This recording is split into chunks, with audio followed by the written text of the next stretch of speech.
Hello and welcome to North Country Matters. My name is Donna Seymour. I'm a member of the St. Lawrence County League of Women Voters, one of the civic partners for this show. My guest today is Shoshana Hershkowitz. She is the campaign manager for the Empire State Child Care campaign that the Schuyler Center for Analysis and Advocacy runs.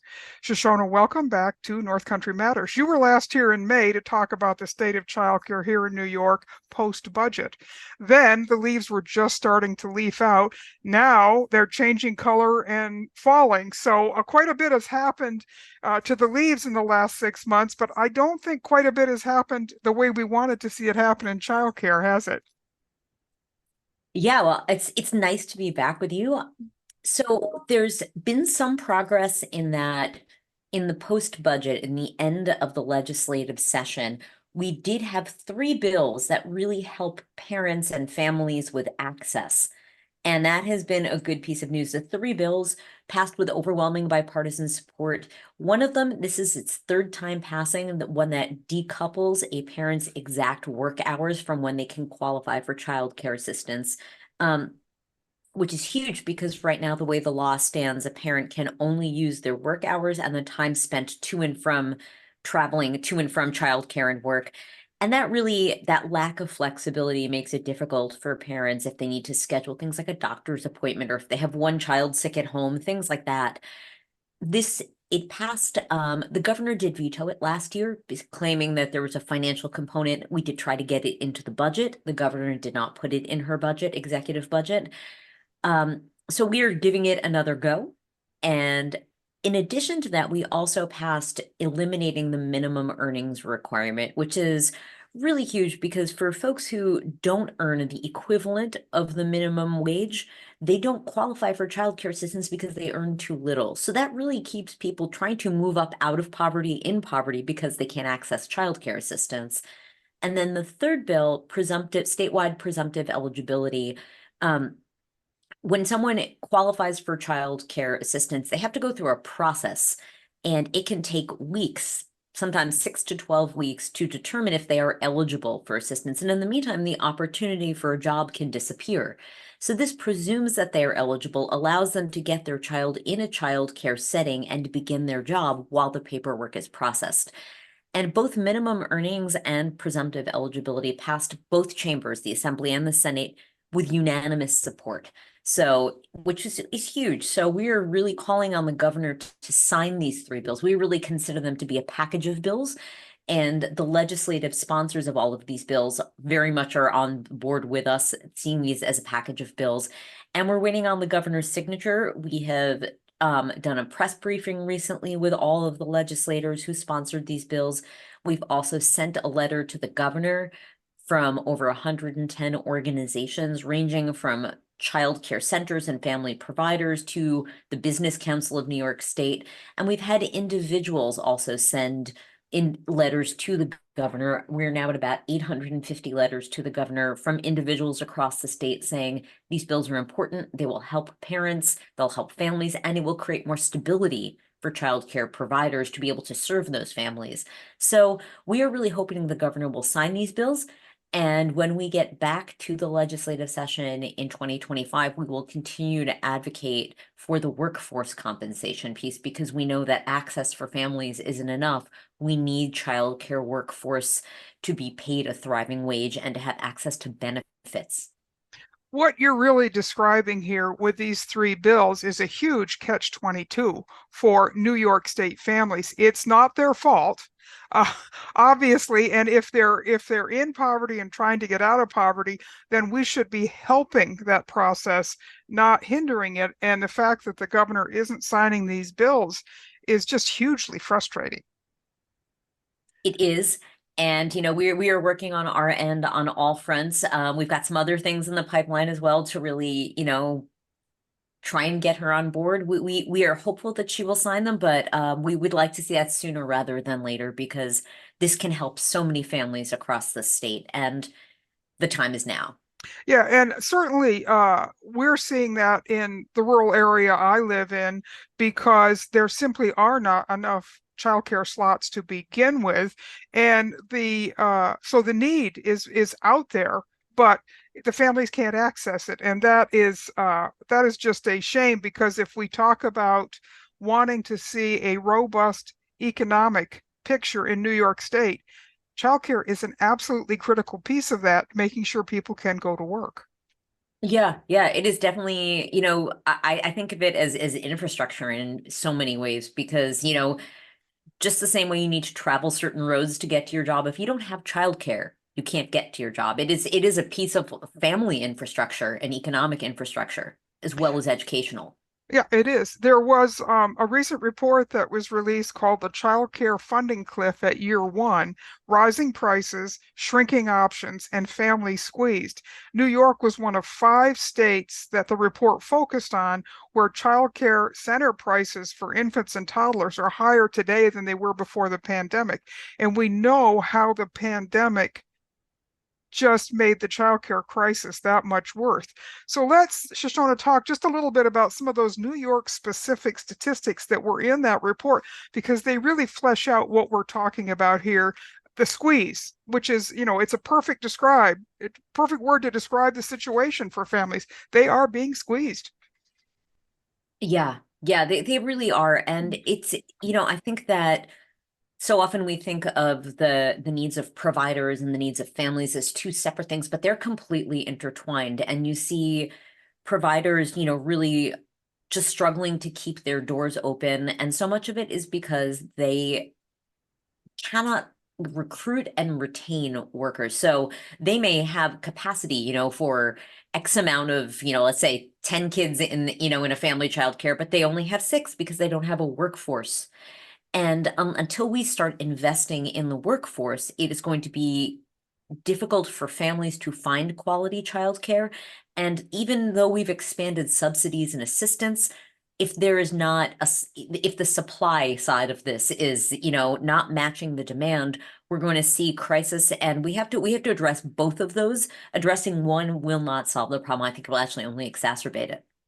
Yeah, you're exactly right. In fact, one of the things that this report did was surveyed parents, and 31% of the parents in New York State that were surveyed had experienced a price increase, in the past month, let alone in the past year. And many parents who were surveyed just didn't report price increases because what was the point? They couldn't, it's not their fault. The price increase regularly negatively impacts their household budget. So what really all of these statistics point to is that New York families can't afford to work if their children are under 5 years old. In fact, the top reasons parents are not in the workforce is because they can't find childcare. The economic impacts of this are profound in the New York State economy, aren't they? Yeah, they absolutely are. And I think that, some of the highest cost items for parents and for families, childcare is up there with rent and or housing. And, I think healthcare, higher education, these are the things that are, just stretching families to the brink. And I think when a problem is as pervasive as this one, and I think, we see it in rural areas, urban areas, suburban areas, when it's this pervasive, government has to be a part of the solution. You cannot rely on charity or the private sector alone to solve these issues. This requires a robust government solution. Yes, and in fact, in every other civilized first world nation, it does get that a government attention, and it does make the government a partner in the solution. And the fact that we throw this on families and say this is your problem really only makes everybody suffer in a way that is absolutely not necessary. Yeah, and even from just the educational standpoint, we think of public education, the K through 12 as a public good. Early childhood education, is so incredibly important for kids and their brain development. And in those first few years, that it's so crucial and sets them up for success. So the fact that we see it as a private burden rather than a public good, when it has such a huge impact on their learning outcomes later on, is it's so counterintuitive for the well-being of kids. I want to tell you a little personal story my sister was sharing with me. One of her daughters has a set of twins who were 3 years old, and a little boy and a little girl, and they're now in pre-K. And their pre-K teacher said that these kids were born during COVID. And that really impacted their language development because, number one, they were almost always within the family setting, which is not a bad thing by any means. But when they were out in public, people were wearing masks. So they Mhm. couldn't watch how people's faces moved. They couldn't see how words were formed. They heard things a little bit more muffled than they would have. And this pre-K teacher told my niece, every one of these kids is at a deficit, a language deficit and at a learning deficit. And it's not because of any other reason than the fact that they didn't get the stimulation that they would have gotten in a normal setting. So that's proof positive that those early years are so critical to the kinds of development that they need to be successful later on in school. Yeah, and I mean, I think prevention and early intervention and doing things on the front end rather than the back end always makes for better outcomes, and it costs us less in the long run. I know that, we are asking for, real hefty investment, but that investment pays off later and really does.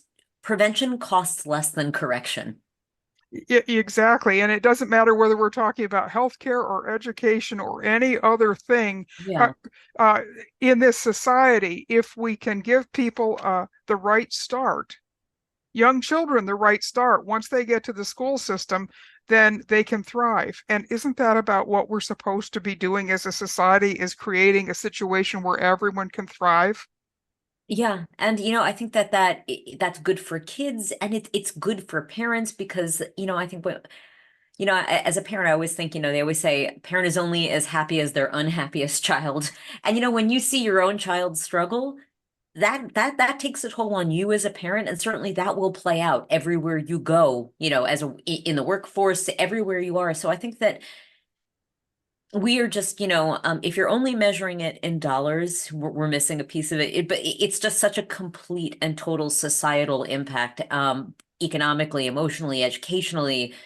And I think that we are not prioritizing it as a society in the way that we should and recognizing the profound outcomes.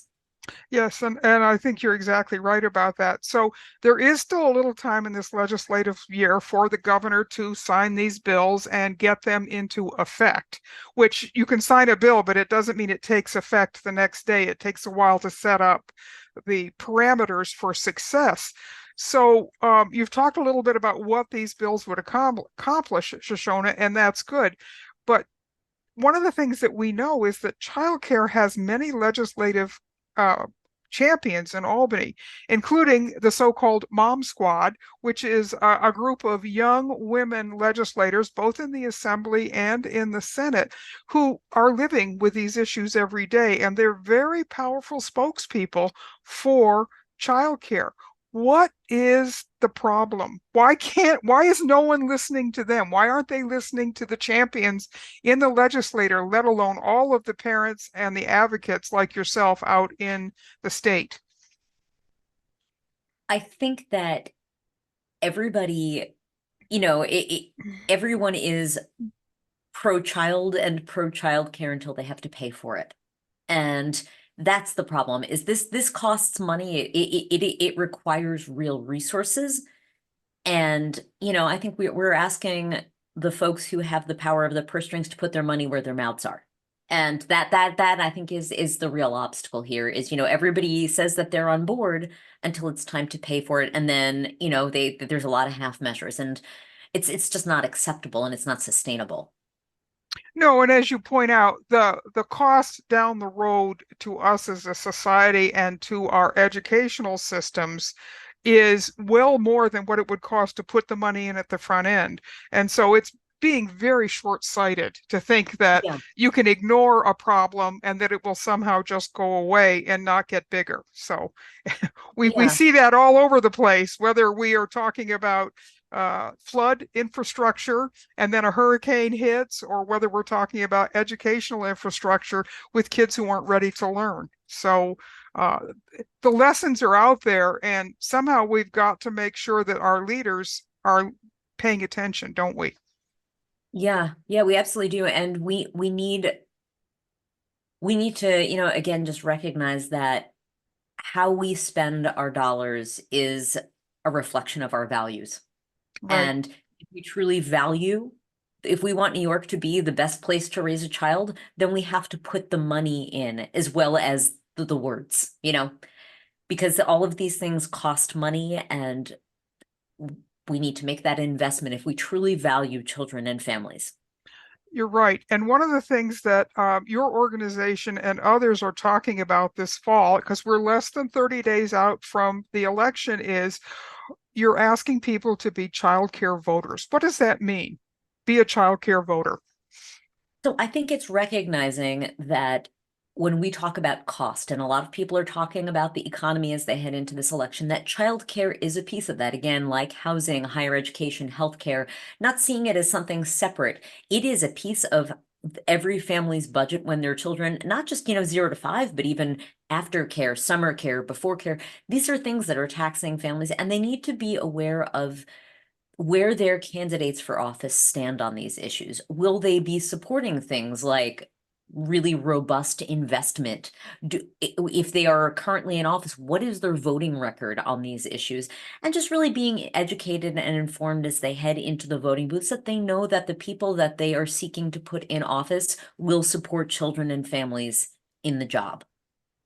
Because ultimately, what you are doing as a voter is you're voting in your own best economic interest. And Yeah. oftentimes that piece has been taken out of the equation because we tend to focus on personalities and on the short term kind of high impact bursts that candidates are so good at giving us in the 30-second ad. But where the rubber meets the road is in your own economic interest. And that is something I think all voters really need to think hard and fast about, don't they? Absolutely. And I think that, we often hear about things that are we are faced with every day, whether it's high gas prices or, the grocery store, which are very real. But we don't hear as much about things like childcare Mhm. every day. But that it is such a huge budget item for so many families. And I think that just taking that interest into the voting booth and just recognizing that's a piece of this economic puzzle and of of your family's budget, and really finding out where your legislators stand on these issues, I think is really, really important, because I think sometimes this is one that gets put on the back burner, because it's not flashy, but it is super important. It is, and one of the things that if we talk about these issues before the election, and that's we can get the legislators to hear that this is a concern, then in the post-election season, maybe they'll go back and say, hey, you know what? My voters really care about this. And I'm going to have a chance as soon as January happens and the budget negotiations start to do something about that. So what are your top priorities for 2025, Shoshana, as we go into that new budget session? Because it takes the first 3 or 4 months to work out all the kinks in the budget, and that funds everything for the next year. Yeah, I really think our top priority will continue to be setting up a permanent compensation fund for the workforce, the child care workforce, because we know that the average wage for a child care educator in New York State is $35,000 a year. It's just not a living wage in any part of this state. And we can't expect them to keep doing this work. And we can't expect new people to come into this field if they're not being given a living wage. So that is our top priority, full stop, because we've done a beautiful job in this state of expansion of subsidies, and there's still further we can go. But until we address the workforce compensation piece, families who have child care assistance, newly eligible families, will struggle to find care. And the workforce piece is crucial. So I think that is just our absolute top priority that we will be championing. Okay, and you're exactly right about that. Here in the North Country, we have local colleges that have child development and early education programs, and the students who go through that then come out, and where do they go to work? They've got to find a job. They've got uh, bills from college. Yeah. They've borrowed money to do this. And if they're in a field where they can't make a living wage, then they're already behind the 8 ball with this. And there are people who have the desire to do childcare. They have the ability and the knowledge to do childcare, and right now they don't have the place to go to work where they can earn a living. So, I appreciate you coming in today and talking about this, because this just continues to be such a huge catch-22 for families. It really is, Yeah. and we have people in Albany who can make a difference, and we need to Yeah. get them to understand that that's how they should be using their power, isn't it? Yeah, and the truth is that half measures will not mitigate this crisis. We need really bold strokes. We need major investment for this to work for both the families and for the educators who are caring for these kids, because it feels like we've put a lot of band-aids on this, but it's simply this is a real urgent issue for providers trying to keep their doors open and for families seeking care. And it can't wait. It can't wait, and it can't be mitigated with small steps. It needs bold strokes. You're exactly right. And I so appreciate you articulating that. And I hope that we can get people to think about that as they go into the booth and say, I can be a child care voter as well, because Absolutely. those are the kinds of voters that we need, who are thinking about these issues in a more holistic way, and not listening to the 30-second ad, or the negative kind of campaigning that so many candidates are using. We need people to go in with bold ideas and positive attitudes and wanting to make a difference, don't we? Absolutely. And I also think that the care economy in general, I'm focused on childcare, but the other day we did a program with home care workers. And the truth is that the folks who care for vulnerable people, whether it be the elderly or our youngest New Yorkers, they are suffering from the same difficult working conditions, lack of pay, lack of resources, and the families who the families who are impacted by these systems do not feel supported or empowered. And I think that voting as a care voter, a child care voter, a care voter in general, will allow them to maybe take some of that power back that they deserve to have. Their representatives at all levels of government should be advocating for them. Yeah, I watched that program as well, that Power New York did, and it was very, very powerful.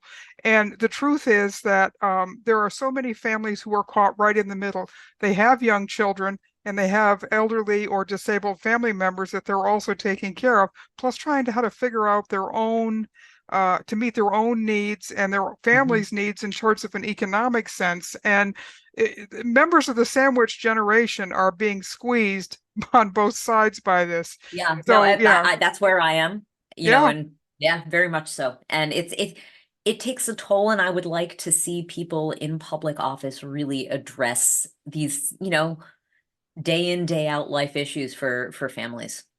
Particularly because they have the power to make a difference, a positive Yeah, difference. So they do. They do. And it takes financial investment. And again, they need to put their money where their mouths are. And, we need to elect people who are willing to do that. well, my friend, you and I are care voters. And Indeed. so we can only encourage other people to become care voters as well, and to make a difference when they go into that voting booth in November. So, Shoshana, once again, thank you so much for your time. Thank you for your passion and for your articulation of these issues, because these are the kinds of things that will make a real difference for people when we can address them appropriately. Absolutely. Thank you. Well, you're welcome. I just want to remind our voters that Election Day is November 5th. There are 9 days of early voting in New York State from October 26th to November 3rd. You can be an in-person voter at the polls, or you can get a absentee ballot, or you can vote by mail. So you have more than one way to address your electoral needs this year. Be sure to flip your ballot and vote on Prop 1, which is the New York State Equal Rights Amendment to the New York State Constitution. And we urge you to be a care voter. So these conversations are a production of North Country Matters, which is a civic collaboration between the St. Lawrence County League of Women Voters and the Potsdam Public Library. Until next time, remember, our North Country matters, and so does your vote.